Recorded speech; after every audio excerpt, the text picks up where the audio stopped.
আসসালামু আলাইকুম। সংবাদে আপনাদের সবাইকে স্বাগতম জানাচ্ছি আমি নুসরাত। শুরুতেই সংবাদ শিরোনাম। ইসরায়েলি পুলিশের গুলিতে ৩ ফিলিস্তিনি নিহত। এদিকে নতুন বিশ্ব ব্যবস্থা গঠনে ইরান, রাশিয়া ও চীন কার্যকর ভূমিকা পালন করছে। সর্বশেষ থাকছে গাজা পরিচালনায় বাইরের কাউকে হস্তক্ষেপ করতে দেওয়া হবে না, হামাস। শুনছিলেন সংবাদ শিরোনাম, এখন বিস্তারিত। তার আগে ছোট্ট একটি আবেদন। ভাবুন তো, এক টুকরো মাটি, নাম তার গাজা, যেখানে একসময় শিশুরা হাসত, ঘুরিয়ে উঠত, আকাশে ভেসে বেড়াত রঙিন স্বপ্ন। আজ সেই আকাশ কালো ধোঁয়ায় ঢেকে গেছে। মায়ের কোলে নেই সন্তান, বাচ্চার চোখে নেই ভবিষ্যৎ। আছে শুধু ভয়, রক্ত আর ধ্বংসের গন্ধ। ইসরায়েল ফিলিস্তিন যুদ্ধ এক অনন্ত ট্র্যাজেডি, যেখানে প্রতিটি বিস্ফোরণের শব্দ মানে কারো জীবনের অবসান।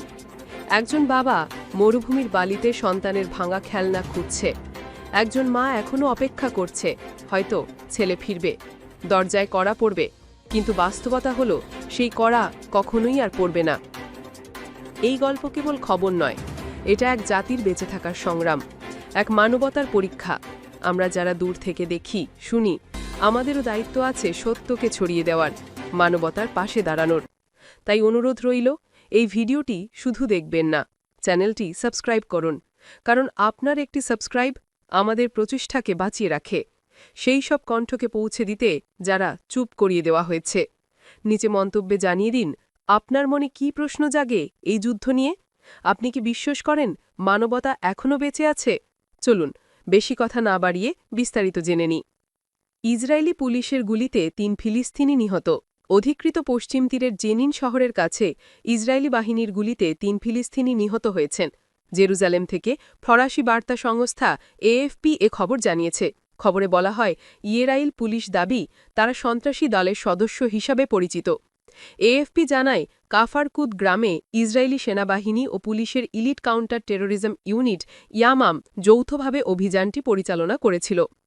ইসরায়েল পুলিশ একটি বিবৃতিতে জানিয়েছে, মেনাসে সেক্টরের কাফারকুদ এলাকায় ইয়ামাম বাহিনী অভিযান চালিয়ে একটি সন্ত্রাসী সেলকে নিষ্ক্রিয় করার চেষ্টা করছিল। সন্ত্রাসীরা আক্রমণের পরিকল্পনা করছিল এবং তারা জেনিন শরণার্থী শিবিরে সক্রিয় একটি সন্ত্রাসী সংগঠনের অংশ ছিল। বিবৃতিতে আরও বলা হয়, আমাদের বাহিনীর সদস্যরা বাংকার থেকে সন্ত্রাসী দলের সদস্যদের বেরিয়ে আসতে দেখেছে। এরপর ইউনিটের স্নাইপাররা নির্ভুল নিশানায় গুলি চালিয়ে ৩ সন্ত্রাসীকে হত্যা করে।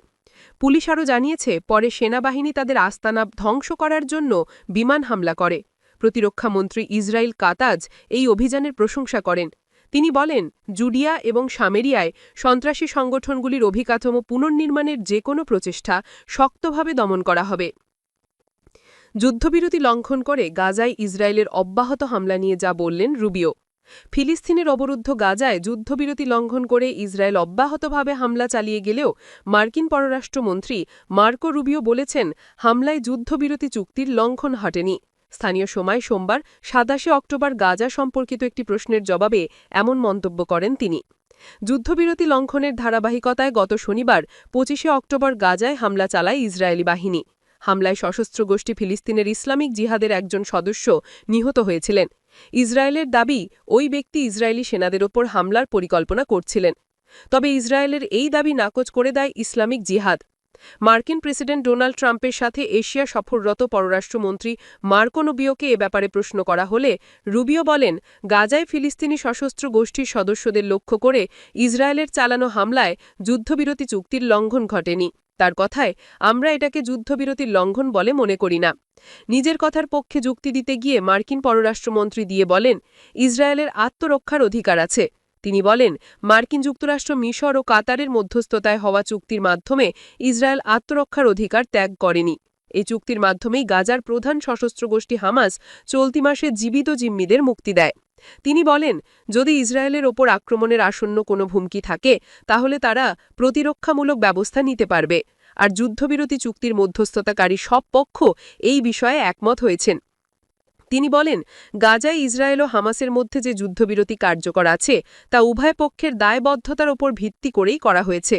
ইসরায়েলের বিরুদ্ধে হামাসের প্রতিহিংসামূলক হামলা কমানো উচিত। এবং তাদের জীবিত জিম্মিদের মুক্তি করতে হবে। আর উৎকৃষ্ট সম্ভাব্য প্রতিকার হিসেবে গাইমের পর্তল তেলে নেওয়া চুক্তির অংশ হিসেবে গাজা পরিচালনায় বাইরের কাউকে হস্তক্ষেপ করতে দেওয়া হবে না, বাইরের কাউকেই এই অঞ্চলের নিরাপত্তা নিশ্চিত করতে দেওয়া হবে না বলেছেন হামাস।